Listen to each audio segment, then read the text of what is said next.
반감기로 인한 상승을 눈으로 보고도 못 믿으시는 분들도 덜어 계시기는 한 것 같습니다. 그런데 제 결론은 딱 하나예요. 그냥 큰 상승 전에 작은 조정이다.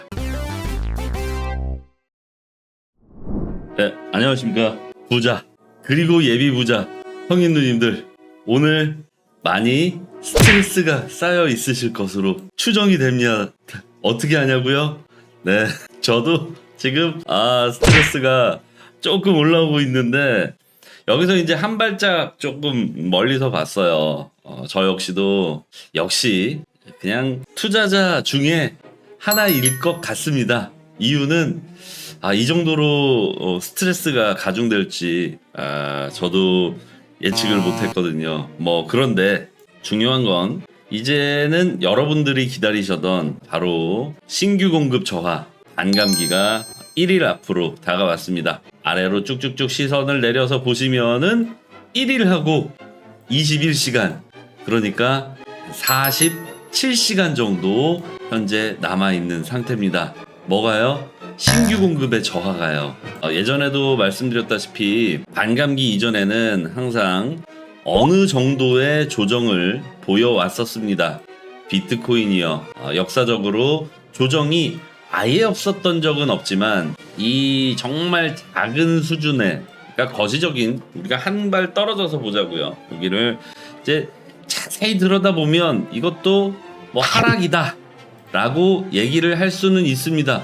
우와, 많이 하락했어, 그죠? 그런데 조금만 더 시각을 조금만 더 거시적인 시각으로 바라보신다면 지금 현재 수준에서부터 상승분을 더 키워간다, 이렇게 생각을 하실 수가 있겠습니다. 큰 상승 전에 작은 조정이다, 이게 제 결론입니다. 이 부분에 대해서는 우리가 반감기의 역사를 매번 공부해왔고 또 반복해서 공부해왔고, 심지어는 반감기만을 갖고 판단하는 거 아니냐, 이런 말씀도 좀 남겨주신 것 같고, 또 때로는 반감기로 인한 상승을 눈으로 보고도 못 믿으시는 분들도 덜어 계시기는 한 것 같습니다. 그런데 제 결론은 딱 하나예요. 그냥 큰 상승 전에 작은 조정이다.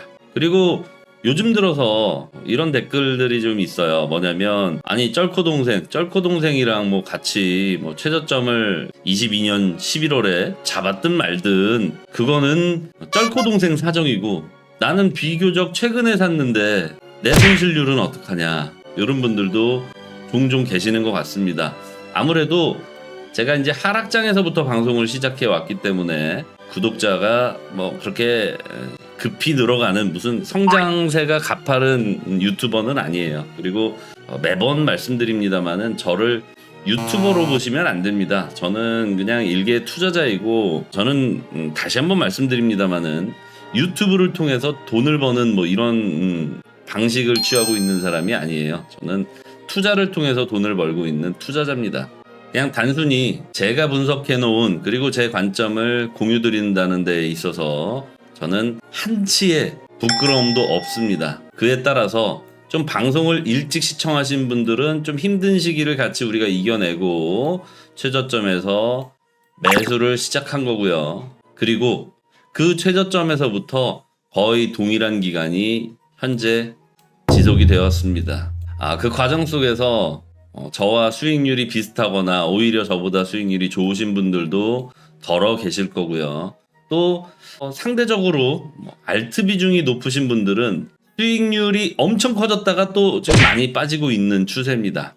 제가 이제 결론적으로 하나만 정의해 드리겠습니다.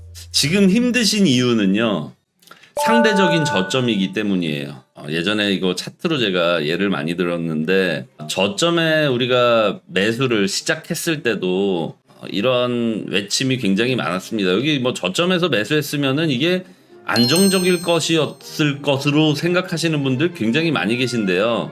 2천만 원의 비트코인을 매수하고 나서도 이런 식의 급락 구간은 있었습니다. 정확하게 얘기하면은 급락이라기보다는 상승 후 조정이 맞는 표현이겠죠.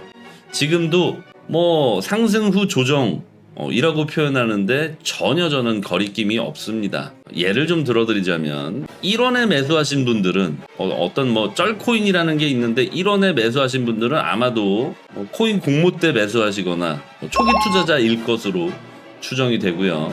한 5원 때 매수했다라고 칩시다. 우리가 비트코인이 2천만 원에서부터 1억까지 5배 정도 올랐었기 때문에 1원이 아닌 5원에 매수했다 칩시다. 5원에 매수를 했는데 얘가 뭐 한 10원 또는 경우에 따라서는 우리 한 10배 오른 코인도 20배 오른 코인도 있어요. 10원, 50원, 100원 이렇게 상승했다 칩시다. 상승했다 치는 게 아니라 실제로 상승을 했었죠. 상승을 하고 다시 조정 구간에 오는데 그 과정 속에서 10원쯤에 매수하신 분들이 계시는 것 같아요. 10원에 매수했는데 얘가 지금 우리의 초기 평단가를 건드리고 있는 건 없죠. 제가 추천드렸던 코인들 중에서 제가 단언컨대 제가 추천드렸던 매수가를 지금 터치하고 있는 코인은 없습니다. 자, 그러면 10원에 샀는데 한 7원까지 하락하게 되면 2분의 하락률은 몇 퍼센트인가요? 손실률이 30%입니다. 자, 1원짜리가 5원 그리고 10원까지 올랐다가 7원 수준의 조정을 받는다면 상승 추세 하단은 이렇게 형성이 되고 상단은 뭐 대충 한 이 정도로 잡히겠죠.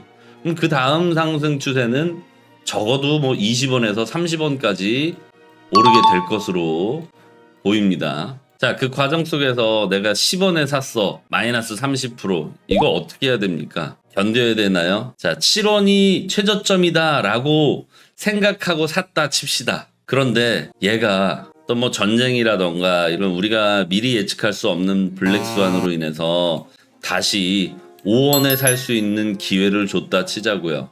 7원에 샀는데 5원까지 떨어지면 낙폭이 어느 정도 됩니까? 마이너스 40%입니다. 7원에 샀는데 5원까지 떨어진다면 이거 어떻게 해야 될까요? 견뎌야 될까요? 자, 100원에 산 사람 입장에서는 마이너스 30%가 얼마입니까? 70원이죠. 절대 이동치가 30입니다. 하락률도 30이겠죠.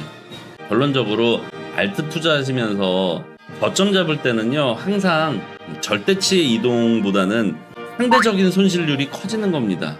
쉽게 얘기하면 누가 100원에 샀는데 여기에서 10원 떨어지면 마이너스 10%잖아요.